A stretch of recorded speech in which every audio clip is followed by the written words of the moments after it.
اس video میں ہم لوگ ڈرامہ یہودی کی لڑکی کے حوالے سے بات کریں گے اور اس کا خلاصہ بھی پیش کریں گے۔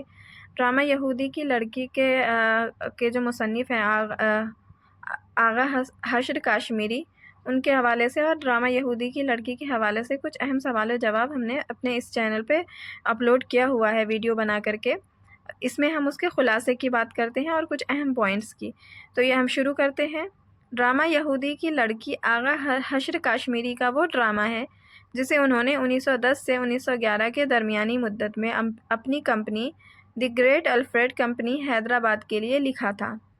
ڈرامہ یہودی کی لڑکی پہلی بار the great Alfred company Hyderabad کے ہی اسٹیج پر پیش ہوا تھا۔ ڈرامہ یہودی کی لڑکی ان کے تیسرے دور کی تمثیل ہے، آغا حشر کاشمیری کے تیسرے دور کی تمثیل ہے، اور اس کا پلاٹ جو ہے وہ W.T. مانکروف کے میلو ڈرامہ ڈی جیوش سے ماخوذ ہے۔ ڈرامہ یہودی کی لڑکی میں آغا حشر کاشمیری نے رومنوں کے ان مظالم کی داستان بیان کی ہے جو انہوں نے یہودیوں کے ساتھ روا رکھے تھے۔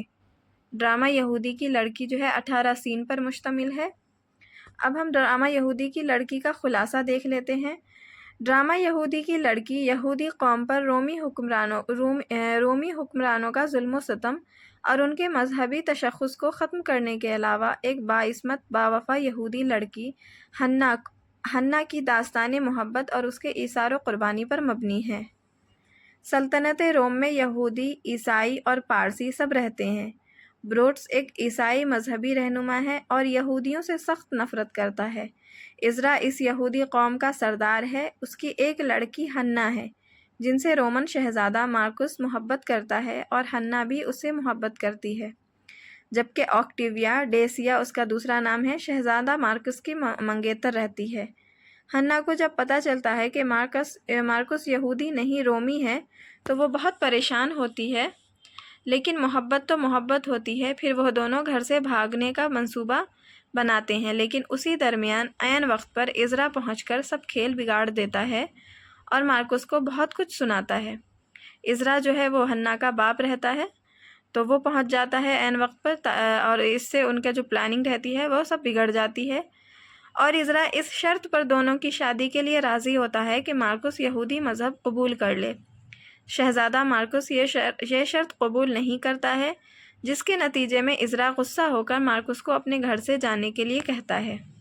حنا اور عزرا عین اسی وقت آکٹیویا کے گھر آ دھمکتے ہیں۔ آکٹیویا جو مارکس کی منگیتر رہتی ہے، اس کے گھر آ دھمکتے ہیں جب آکٹیویا اور مارکس کے متعلق ایک محفل منعقد ہوتی ہے۔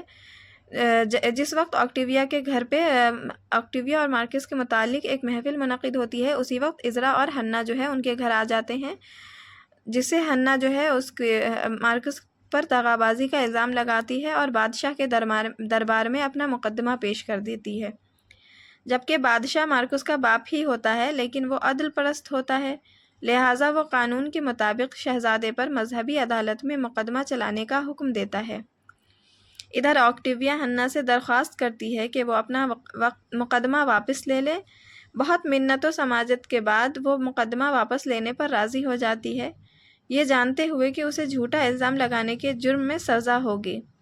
آکٹیویا جو ہے وہ بہت حنا سے آ کر کے درخواست کرتی ہے، ریکویسٹ کرتی ہے کہ وہ اس الزام کو واپس لے لے، تو اس کے منت سماجت کرنے کے بعد جو ہے حنا واپس لے لیتی ہے الزام کو، مقدمے کو واپس لے لیتی ہے، حالانکہ اسے پتہ ہوتا ہے کہ اس کے جرم میں سزا ہوگی۔